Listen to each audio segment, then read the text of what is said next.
அனைவருக்குமே வணக்கம். சற்று முன் கிடைத்திருக்கக்கூடிய ஒரு மிக மிக முக்கியமான செய்தி ஒன்று வெளியாகியுள்ளது.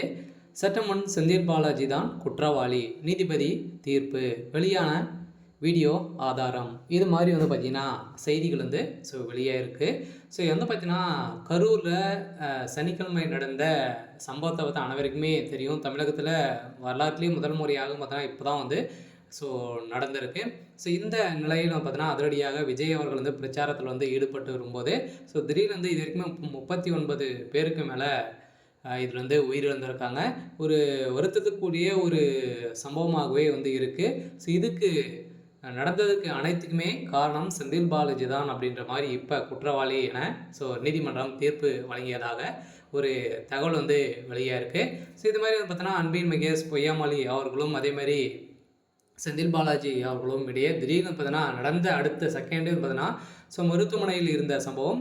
இந்த வீடியோவும் பரபரப்பை ஏற்படுத்தியிருக்கு. இந்த நிலையில் செந்தில் பாலாஜி அவர்கள் பார்த்தீங்கன்னா ஒரு ரகசிய வீட்டின் மூலமாக தான் பார்த்தீங்கன்னா அவர் விஜய் அவர்களை கண்காணிச்சுட்டு இருந்திருக்காரு. இவர் கண் அசைத்த உடனே பார்த்தீங்கன்னா அங்கே கூலிப்படையை இறக்கியிருக்காரு அப்படின்ற மாதிரி இப்போ ஒரு தகவல் வெளியாக இருக்குது. இந்த தகவலின் அடிப்படையில் தான் செந்தில் பாலாஜி தான் அந்த குற்றவாளி அப்படின்றத நிறுவனமாக இருக்குது. சொல்லப்போனால் சிசிடிவி காட்சியின் மூலமாக செந்தில் பாலாஜி இருந்த இடத்தை வசமாக சிக்கியிருக்காரு.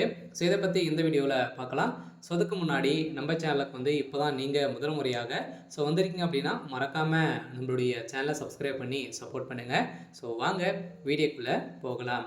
பார்த்தீங்கன்னா கரூரில் நடந்த சம்பவம் பெரும் ஒரு வரலாற்றையே பார்த்தீங்கன்னா ஒரு முதல் முறையாக பார்த்தீங்கன்னா ஒரு துயரமாகவே இருக்குது. இருந்தாலுமே விஜய் அவர்கள் கைது செய்யப்பட போகிறாரா அப்படின்றது ஒரு மிகப்பெரிய கேள்விக்குறியாக இருந்தாலுமே இதில் பார்த்தீங்கன்னா சிபிஐயும் ஈடுபட்டு இருக்காங்க. சில சிபிஐ விசாரணை உட்படுத்தியிருக்காங்க. இந்த விசாரணையின் அடிப்படையில் செந்தில் பாலாஜி அவர்கள் வசமாக சிக்கியிருக்காரு.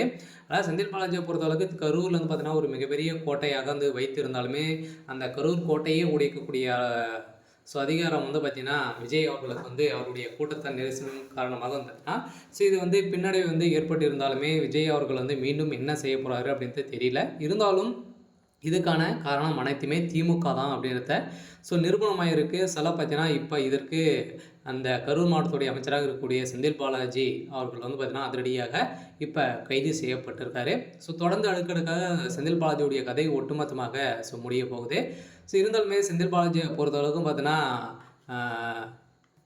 ஒரு மிகப்பெரிய ஊழல்வாதியாக நம்மளுக்கு தெரியும். இது மாதிரியெல்லாம் வேலைகள்லாம் செய்வாரா அப்படின்றத இப்போ பார்த்தீங்கன்னா புதியதாக திமுகவை பற்றி அனைவருக்குமே தெரியக்கூடிய அளவுக்கு இப்போ சம்பவம் மேலே சம்பவம் செஞ்சுட்டாங்க. சரி, ஓகே.